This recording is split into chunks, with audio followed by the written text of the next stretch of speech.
नमस्कार, स्वागत है आपका कमोडिटी राउंडअप में। सीएनबीसी आवाज एंड मोतीलाल ओसवाल स्टूडियो से मैं हूं मनीषा गुप्ता और आज हम बात करेंगे सोने चांदी की, जहां पर अच्छी खासी तेजी के बाद कुछ मुनाफा वसूली या एक पॉज हमने आज के बाजार में आता हुआ देखा है। लेकिन यूएस की तरफ से इकोनॉमिक डेटा है, साथ ही साथ यूएस फेड की मीटिंग है 10 और 11 दिसंबर को। उससे पहले किस तरह के मूव्स रह सकते हैं और अगले साल को लेकर अब क्या सेंस है, इस पर होगी चर्चा।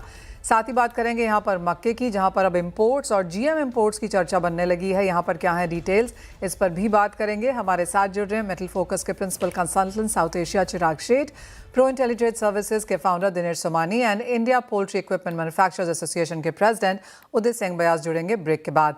सबसे पहले सोना चांदी यहाँ पर फोकस में कर लेते हैं। एंड दिनेश जी, जिस तरह से हमने गोल्ड एंड सिल्वर के प्राइसेस बनते हुए देखे हैं, सिल्वर स्पेशली जहाँ पर ऊपरी स्तरों से ऑल टाइम हाई से कुछ मुनाफा वसूली भी कल देर रात में आती हुई नजर आई, करंट लेवल्स पे क्या लगता है आपको?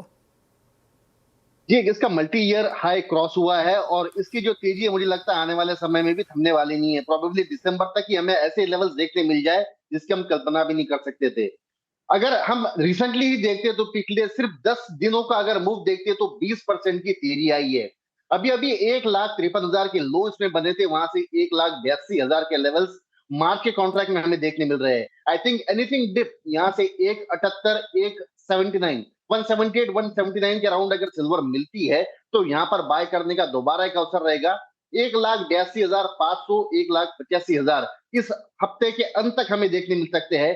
175,500 के एटलीस्ट स्टॉप लॉस मेंटेन कर बाइंग में बने रहना चाहिए। दिनेश जी, अगर हम 185 की बात इसी साल के लिए कर रहे हैं तो अगले साल के लिए क्या रेंज है फिर? जी, 2,10,000 प्रोबेबली जनवरी एंड तक देखने मिल राइट। और उसके बाद का विजन ऑफ कोर्स यहाँ पर देखना थोड़ा सा मुश्किल रह सकता है, लेकिन सोने में क्या करने की राय है? गोल्ड का मोमेंटम जो सिल्वर के मुकाबले थोड़ा सा कमजोर पड़ा है। हम गोल्ड सिल्वर का रेशियो भी जो देखते हैं अभी 73.5 के आसपास आ चुका है। ये कहीं कहीं 100 के ऊपर चल रहा था। तो आई थिंक गोल्ड एक रेंज बाउंड एक्टिविटी में ट्रेड करता हुआ नजर आएंगे और सिल्वर का जो मूव है ये कंटिन्यूस चलता रहेगा। फिर भी मुझे लगता है जैसे पहले गोल्ड के पीछे सिल्वर चली थी, अब सिल्वर के पीछे गोल्ड चलने की संभावनाएं लगती है। जो फरवरी का कॉन्ट्रैक्ट है, आई थिंक जो अभी एक्टिव कॉन्ट्रैक्ट हुआ है 1,30,400 के आसपास उसमें बाइंग बनती है। 1,31,100 का लक्ष्य प्रोबेबली कल तक देखने मिल सकता है और 1,29,900 के नीचे स्टॉप लॉस मेंटेन करना चाहिए। ऑलराइट, तो जिस तरह के लेवल्स की बातें पूरे साल के लिए की जाती थी वो अब हफ्ते और महीने में खत्म होने लगे हैं। चिराग, आपको भी चर्चा में शामिल करना चाहेंगे। आपको क्या लगता है, जिस तरह की मूव्स हमने सिल्वर में आते हुए देखी हैं, यहाँ से अब क्या सेंस नजर आती है इस साल के लिए और अगले साल के लिए? क्या metal focus in house numbers क्या हैं?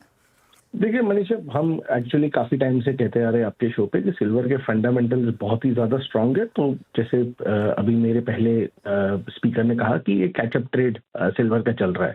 हालांकि अब जैसे ये सीएमई का जो भी न्यूज आया उस पर थोड़ी बहुत अटकलें लगाई गई कि शायद उतना सिल्वर अवेलेबल नहीं है, इसीलिए ये सारे किया गया। तो कॉन्स्पिरेसी थियरी से सिल्वर को एक पुश जरूर मिला। हम अभी मानते हैं कि 62 से $65 2026 में आपको सिल्वर के दाम देखने को मिल सकते हैं। हालांकि ये जो फिलहाल एक अपमूव आया है वो थोड़ा एक स्पेकुलेटिव अपमूव है। यहाँ पे थोड़ा बहुत अगर करेक्शन भी आ सकता है देखने को, और थोड़ा करेक्शन देखने को जरूर मिल सकता है। बट ओवरऑल सिल्वर के फंडामेंटल जरूर भी स्ट्रांग है और यहाँ पे हमारा मानना है कि और एक साल की तेजी यहाँ पे सिल्वर में आ सकती है। चिराग, जिस तरह से हमने रुपी में यहाँ पर डेप्रिसिएशन आता हुआ देखा है, 4.5% की गिरावट वहाँ, तो आप कहेंगे इंडियन मार्केट्स में जो प्राइसेस हैं वो ज़्यादा आगे दौड़ेंगे वीज़ा-वी यूएस डॉलर के? जी बिल्कुल। देखिए, ये हमेशा माना जाता है कि सिल्वर में यूएसडी आईएनआर में अराउंड 3 to 4% का एक हमेशा डिप्रिसिएशन हम देखते हैं। बट पिछले कई सालों में ये भी हमने देखा है कि ये ऑन एन एवरेज इससे काफ़ी ज़्यादा रहा है। तो एक इंडियन इन्वेस्टर के लिए या इंडियन बायर के लिए उसका एक रुपी का जो डिप्रिसिएशन का इम्पैक्ट ऑब्वियसली अच्छा होता है। और चूंकि रुपी ओवरऑल कंसिस्टेंटली इतना डिप्रिशिएट होता है तो on a rupee basis silver out perform करता है डॉलर के नजरिए में। एब्सोल्युटली। चिराग, जिस तरह की वॉलिटिलिटी हमने यहाँ पर प्राइसेस में आते हुए देखी है, किस तरह से इंडियन डिमांड वहाँ पर बनता हुआ देख रहे हैं? For the month of November में कैसी रही, दिसंबर में क्या एक्सपेक्टेशन है? क्योंकि जब प्राइसेस ऊपर चढ़ रहे हैं तो खरीदार हैं, लेकिन वॉलिटिलिटी में भी क्या यहाँ पर बायर्स हैं? देखिए, एक इंटरेस्टिंग चीज मनीषा ये है कि जिस हिसाब से हमने फ्रेंजी देखा था दिवाली के टाइम पे, जब सिल्वर बहुत ही ज्यादा प्रीमियम पे ट्रेड कर रहा था, मार्केट में शॉर्टेजेस थी, वैसा फ्रेंजी फिलहाल जब करेक्शन आया तो हमें देखने को नहीं मिला है। इवन राइट नाउ ये अनुमान लगा जा रहा है कि नवंबर के महीने में शायद 600-700 टन के ही इंपोर्ट हो सकते हैं, जबकि अगर हम अक्टूबर की बात करें या सितंबर की बात करें तो दोनों महीनों में 1000 टन के प्लस के इंपोर्ट्स आए हुए हैं। तो नवंबर में थोड़ा बहुत शायद ट्रेड नॉर्मलाइज होते हुए दिखाई दिया है, क्योंकि पिछले 2-3 दिन में ये रैली आई है, तो शायद ये जरूर अनुमान लगाया जा रहा है कि दिसंबर में कि इंडिया में देखिए एक राइजिंग एसेट का हमेशा लोगों को एक फैसिनेशन रहता है। तो अगर सिल्वर के दाम कंसिस्टेंटली दिसंबर में बढ़ेंगे तो आपको इंपोर्ट्स के नंबर भी हायर दिखाई देंगे। लास्ट ईयर के कंपैरिजन में, क्योंकि अब पहले 10 महीनों के नंबर्स यहाँ पर आ चुके हैं, चिराग कैसे देखते हैं आप उसे? पिछले साल के कंपैरिजन में वही है, हल्की सी गिरावट है, कैसे हैं? देखिए, अगर हम जैन टू अक्टूबर की बात करें तो 2025 में 6100 टन के इंपोर्ट्स हुए हैं और 2024 में ये इंपोर्ट 6700 टन थे। हालांकि इंपोर्ट 10% डाउन है, मैं कहूँगा ये बहुत ही फैंटास्टिक नंबर्स है, क्योंकि आप प्राइस के पर्सपेक्टिव में अगर देखें so these are still very very robust numbers. Predominantly ये जो हमने जो स्ट्रेंथ देखी है इंपोर्ट्स में, ये हमारा मानना है इन्वेस्टमेंट ड्रिवन है, क्योंकि ईटीएफ्स में भी और फिजिकल सिल्वर बाइंग दोनों बहुत ही ज्यादा रोबस्ट रही है। ओह एब्सोल्युटली। चिराग, अगर ओवरऑल यहाँ पर देखा जाए इंडियन मार्केट्स के लिहाज से, तो क्या मेटल फोकस ने कोई सर्वे किया है कि अगर ये 6000 टन चांदी इंडिया में आती है, इसमें से कितना फिजिकल इन्वेस्टमेंट है, कितना आर्टिकल्स एंड ज्वेलरी है और कितना इंडस्ट्रियल के लिए जा रहा है?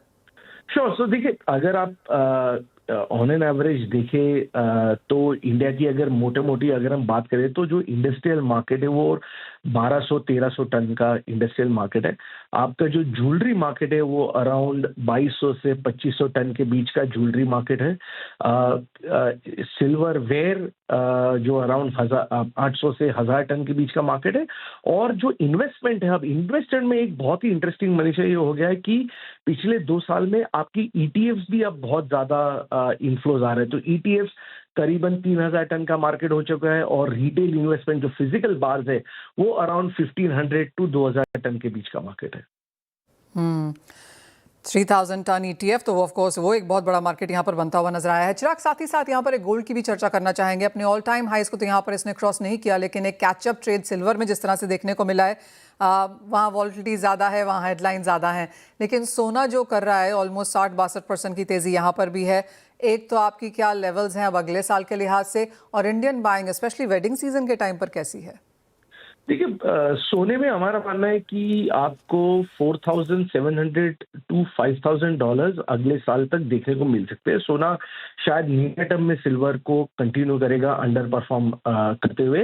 इन टर्म्स ऑफ देखिए बाइंग, मैं कहूँगा वेडिंग बाइंग अभी भी काफी हद तक डिसेंट है, स्ट्रांग है। जो डेली वेयर सेगमेंट है वो इम्पैक्टेड है, और इवन वेडिंग में अब लोग लोअर वेट्स की तरफ जा रहे हैं। और हमने एक्चुअली नॉर्थ इंडिया में देखा है कि लोग अब वेडिंग बाइंग इवन 18 कैरेट में कर रहे हैं। तो ये कुछ बहुत ही इंटरेस्टिंग ट्रेंड्स प्राइस ड्रिवन जो है उसकी वजह से ये मार्केट में एक स्ट्रक्चरल थोड़ा चेंजेस आते हुए दिखाई दे रहा है। बहुत शुक्रिया साथ जोड़ने के लिए। तो क्लियरली जहां तक सोने चांदी की बात है, नए ऑल टाइम हाइज हम 2026 में भी यहां पर बनता हुआ देखेंगे, लेकिन जिस तरह का मोमेंटम रन अप और 60% की तेजी सोने में, 100% तक की तेजी यहां पर चांदी में, वो शायद यहां पर रिपीट नहीं होगा, लेकिन एक structural longer term bull run यहां पर आगे भी जारी रह सकता है।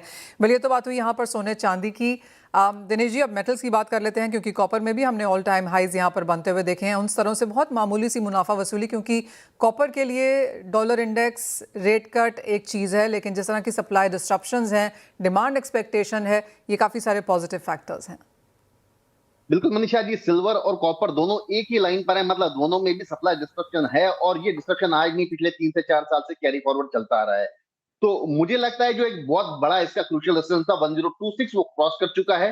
1055 का इसका पहला लक्ष्य आ चुका है।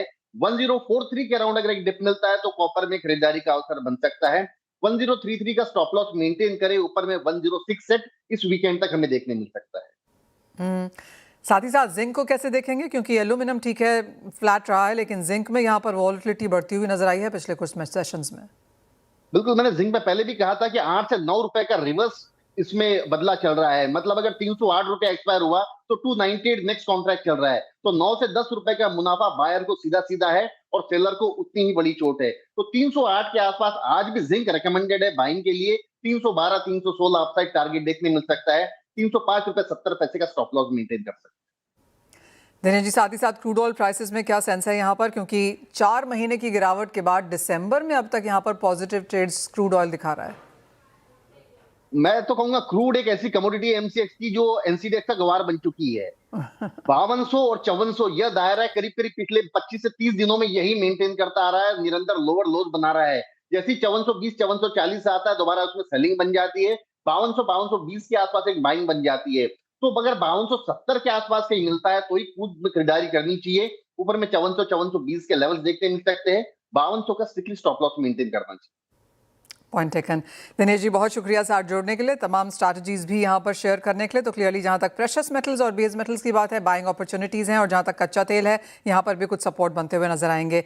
वेल, एक ब्रेक का समय। पोल्ट्री इंडस्ट्री सरकार से जीएम मक्के के इंपोर्ट की यहाँ पर मांग कर रही है। इसके क्या इम्पैक्ट हैं, क्या रेमिफिकेशंस हो सकते हैं, इन सब पर बात करने के लिए हमारे साथ Indian poultry equipment manufacturers association के प्रेसिडेंट उदय सिंह बयास हैं। आपको ये भी बता दें कि जहाँ तक रबी की बात है, हमने यहाँ पर लगातार मक्के की बुआई में भी बढ़त आते हुए देखी है। पिछले 2-3 सालों में यहाँ पर बुआई में तेज़ी ज़रूर आई है, लेकिन प्राइसेस में लगातार गिरावट देखने को मिली है। अपने पीक से प्राइसेस एज ऑफ नाउ, जहाँ तक मक्के की बात है, आधे रहते हुए नजर आए हैं। लेकिन ये जो मांग है पोल्ट्री इंडस्ट्री की सरकार से कि जीएम मक्के को इंपोर्ट यहाँ पर अलाउ कर दिया जाए, इस पर चर्चा कर लेते हैं। उदय सिंह जी, नमस्कार, शुक्रिया साथ जुड़ने के लिए। सबसे पहले तो आपका रिएक्शन इसी के ऊपर लेना चाहेंगे, क्योंकि जहां तक इंडियन मार्केट्स की बात है, अब ये बेसिकली 2 बाजार बन चुके हैं। जहां तक भारतीय बाजारों की बात है, यहाँ पर मक्के के भावों में लगातार गिरावट देखने को मिली है। ऑफ कोर्स इसका जो यूजेज है एथेनॉल में, वो हमने बढ़ता हुआ देखा है। ये वो तरह की कमोडिटी है जो फूड है, फ्यूल है, फीड भी है, जो पोल्ट्री में यूज़ होती है। और जिस तरह से यहाँ पर यूएस और इंडिया में ट्रेड एग्रीमेंट के बारे में बातचीत चल रही है, उसमें माना जा रहा है कि शायद कौन यहाँ पर एक हिस्सा बन के आ सकता है। लेकिन जीएम इंपोर्ट होना ये एक चीज़ है जो लगातार यहाँ पर किसान भी, काफ़ी सारी एसोसिएशंस भी and industry as a whole भी इसको मना करती रही है। लेकिन क्योंकि यहाँ पर मांग की आपूर्ति है, इसके लिए हमने यहाँ पर पोल्ट्री इंडस्ट्री को सरकार से जीएम मक्के के इंपोर्ट की मांग करते हुए देखा है। क्या इसके आगे जाकर रेमिफिकेशंस रह सकते हैं, इस पर ही हम बात करेंगे। लेकिन साथ ही साथ जैसा कि हम आपको बता रहे हैं कि ये जो मक्के का गणित है आपकी स्क्रीन्स पर, सालाना औसत उत्पादन यहाँ पर 42 मिलियन टन का है। एथेनॉल के लिए 12 से 15 लगता है। और अगर पोल्ट्री इंडस्ट्री की खपत की बात की जाए तो वो काफ़ी बड़ा और सिंगल बिगेस्ट कंज्यूमर मार्केट है in that sense. 25 million ton की जो मांग है वो यहाँ के यहाँ ही पूरी हो जाती है। जहाँ तक जेनेटिकली मॉडिफाइड कमोडिटीज़ हैं इंडियन मार्केट्स में, ऑफ कोर्स वो एज ऑफ नाउ उगाने पर तो बैन है ही, और इम्पोर्ट करने को लेकर भी यहाँ पर काफ़ी सारी चिंताएं हैं। उदय सिंह जी, आप कैसे देखते हैं इस मांग को जो पोल्ट्री इंडस्ट्री से आ रही है?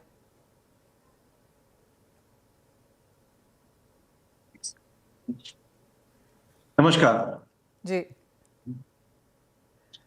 उदय सिंह जी, जो ये मांग है पोल्ट्री इंडस्ट्री की कि जीएम मक्के को इंपोर्ट के लिए अलाउ कर दिया जाए, उसे आप कैसे देखते हैं? ये बहुत अच्छा मूव रहेगा। The reason for that is basically हमारा जो पोल्ट्री इंडस्ट्री है वो 3 लाख करोड़ का इंडस्ट्री है, जिसमें 40 करोड़ हमारा लेयर का कंट्रीब्यूशन होता है और 500 करोड़ ब्रॉयलर से आता है। ओवरऑल हम लोग जो कंट्रीब्यूट करते हैं 20 मिलियन टन्स हमारा कंट्रीब्यूशन होता है। तो इसके अंदर जो 50% जो डायरेक्टली जो प्रोडक्शन होता है वो डायरेक्टली हमारे पोल्ट्री के कंजम्पशन के लिए चले जाता है। तो बाकी जो एमएसपी मिलता है फार्मर को, वो हम जो दे रही है government at a very constraint price मिल रहा है, काफी बड़ा है। जबकि इंटरनेशनल रेट से देखते हैं तो आज जो एमआरपी 24 रुपीज है, इंटरनेशनल स्टैंडर्ड से देखते हैं तो 16 रुपए पड़ता है। तो अगर ये खोला जाता है तो ये इसमें डायरेक्टली हो जाएगा कि हमारे इंडस्ट्री को बेनिफिट होगा और प्रोडक्शन लेयर फार्मर्स के लिए, ब्रॉयलर के लिए बहुत बेहतरीन रहेगा और ये हमारे लिए बहुत अच्छा मूव रहेगा। उदय, आप जीएम इंपोर्ट्स, आपको लगता है ये एक चीज़ है जो यहाँ पर अलाउ कर दी जाएगी? बिकॉज ओवर द इयर्स हमने देखा है कि इसके अगेंस्ट में काफ़ी सारी कॉन्वर्सेशंस एंड डिलिबरेशंस हुई हैं। I would prefer the government should allow it because GM मेज टू फ्यूल इंडस्ट्री ये काफी इथेनॉल के तरफ यूज किया जा रहा है, फ्यूल के तरफ। तो इस पे हमारे को बेनिफिट ये होगा कि हमारे इंडस्ट्री के अंदर ये काफी प्रेशर कम होगा फार्मर्स के ऊपर, तो हमें प्रोडक्टिविटी और अंडे का हम एक्सपोर्ट काफी कर पाएंगे, ब्रॉयलर चिकन के अंदर भी हम लोग आगे बढ़ पाएंगे। तो ये मूव गवर्नमेंट से जो होगा ये बहुत वेलकम रहेगा हमारे लिए, हमारे पोल्ट्री के लिए बहुत बेहतरीन रहेगा। तो आप कह रहे हैं एथेनॉल में जो यूज होना चाहिए वो GM कॉर्न आप इंपोर्ट करके वहां यूज कर लीजिए, और जो इंडियन मक्का अवेलेबल है वो यहाँ पर पोल्ट्री में आना चाहिए। Yes, that is what we want to say, वो बेटर रहेगा। इस हिसाब से हमारे फार्मर को भी यील्ड बराबर मिलेगा, क्योंकि हमारे पास उतनी टेक्नोलॉजी नहीं है। जो हमारा फार्मर जो यील्ड कर रहा है वो जो नॉर्मल हेक्टर के हिसाब से उसको 4 लाख हेक्टेयर पर आ रहा है, तो वो हमें उसमें भी इंप्रूवमेंट करना पड़ेगा। Government has to see that how they can improve the productivity of the farmer also, तो that would give enough substance to our industry. इसमें दो दिक्कतें हैं। एक तो ये कि जो जेनेटिकली मॉडिफाइड प्रोडक्ट्स हैं, कमोडिटीज़ हैं, उनके इंपोर्ट को लेकर बहुत बड़ा बवाल है। वो आपको लगता है एट ऑल क्लियर होता हुआ नजर आएगा? That is one. और दूसरा, बाजार को कहीं ना कहीं ये भी लगता है कि जो एक्सेस फूड है उससे एथेनॉल बनाया जाना चाहिए। एक स्पेशल मार्केट नहीं क्रिएट की जानी चाहिए कि हमें इंपोर्ट करना पड़े और फिर उसका एथेनॉल बनाएं। ये बेटर रहेगा, इसके वजह से ईज हो जाएगा, ease of doing business for poultry farming and also other industry जो डिपेंडेंट है GM के ऊपर। तो ये बेटर रहेगा, तो that will move in a better direction. Uday, किस नंबर की ग्रोथ हम यहाँ पर आता हुआ देख रहे हैं फॉर द पोल्ट्री इंडस्ट्री, और कितनी कंजम्पशन इंक्रीज आप आता हुआ देखेंगे आने वाले साल में मेज के लिहाज से? इंडस्ट्री 8 to 10% डेवलप हो रही है poultry all over India, and that is a very good number. जब आप देखते हैं जो 8 to 10% जो ग्रोथ ले रही है, तो हमारे पास एडिक्वेट स्टॉक नहीं रहेगा। तो इसीलिए हमें ये इंपोर्ट करने से या हमें इसका जो टेक्नोलॉजी ट्रांसफर होने से ये हमारे इंडस्ट्री को कल आने वाले टाइम के लिए substantial food for feed will be available. तो इस तरीके से अगर हमें चांस दिया जाता है कि इंडस्ट्री को डेवलप करने, क्योंकि आज जो पोल्ट्री में आप देख रहे हैं हम दूसरे नंबर पे खड़े हैं अंडे एक्सपोर्ट के, अंडे प्रोडक्शन में, और चौथे नंबर पे है मीट चिकन के लिए।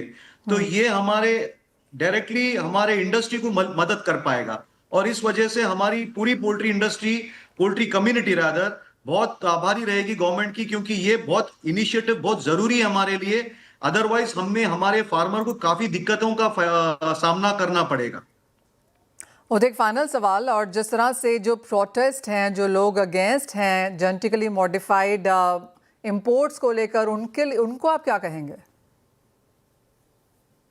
देखिए मैडम, ये जो आज जो सवाल है, जो प्रोटेस्ट है, basically this is a basically regulatory body अगर इसके ऊपर वर्क करती है और जो तरीके से जिसको जैसा सेटिस्फाई कर सकते हैं काम के तरफ, क्योंकि यहाँ पर जो हमारा जो कंट्रीब्यूशन है, जो 20 मिलियन टन जो हम कॉर्न यूज कर रहे हैं, 50% of the production of the हमारे मार्केट में, दैट इज वेरी इंपॉर्टेंट। और बाकी government can work on the various other sectors like ethanol के लिए जो प्रोडक्शन के लिए ले लिया जाए, और वो उस तरीके से बैलेंस हो पाएगा अगर गवर्नमेंट इसके ऊपर थोड़ा विचार करके हर एक को, समिता और पोल्ट्री को भी उतना ही इंपॉर्टेंस देते हुए, क्योंकि हमारी पोल्ट्री को कई जगहों पे सुना नहीं जाता है। हमारा फार्मर अपने तरीके से काम करता है और अपने आप को सस्टेन करता है, क्योंकि इसमें गवर्नमेंट का काफी हमें कोई सपोर्ट नहीं है। अगर ये हमें मिलता है तो हम हमारे इंडस्ट्री को, हमारे कम्युनिटी को पोल्ट्री के बचा सकते हैं और हमारे कम्युनिटी को आगे बढ़ा सकते हैं, क्योंकि ये बहुत बड़ा सब्जेक्ट है। आज अंडा और चिकन जो है बेसिकली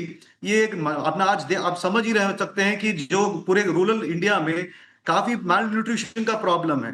हम हमारे देश को हम जो इतने सस्ते में और इतने अच्छे तरीके से हम अंडा दे रहे हैं और जो चिकन दे रहे हैं, वो हर देश के सिटीजन के लिए बहुत इंपॉर्टेंट है। तो इसके लिए जरूरी है हमारा हेल्थ, हमारा सिटीजन का हेल्थ अच्छा रहे और हम उसको आगे बढ़ा पाए, और वो जब ही हो पाएगा जब गवर्नमेंट इसके तरफ काफी सीरियसली वर्क करे। पॉइंट टेकन उदय, बहुत शुक्रिया साथ जोड़ने के लिए। और जैसे कहा गया कि 8 से 10% की दर से यहाँ पर पोल्ट्री में ग्रोथ हो रही है, लेकिन जिस तरह से मक्के की अवेलेबिलिटी है पर्याप्त नहीं होने वाली है, तो पोल्ट्री को यहाँ पर थोड़ा सा बेनिफिट दिया जाए, थोड़ी प्रायोरिटी दी जाए और बाकी सेक्टर्स यहाँ पर इंपोर्ट से काम चलाएं। ये of course as of now एक सपोर्ट गवर्नमेंट से मांगते हुए पोल्ट्री इंडस्ट्री। बहुत शुक्रिया उदय आपका साथ जोड़ने के लिए। वेल इसी के साथ फिलहाल इस कार्यक्रम में इतना ही समय है, मुझे दीजिए इजाजत। हम लौटेंगे और बात करेंगे इक्विटी मार्केट्स की।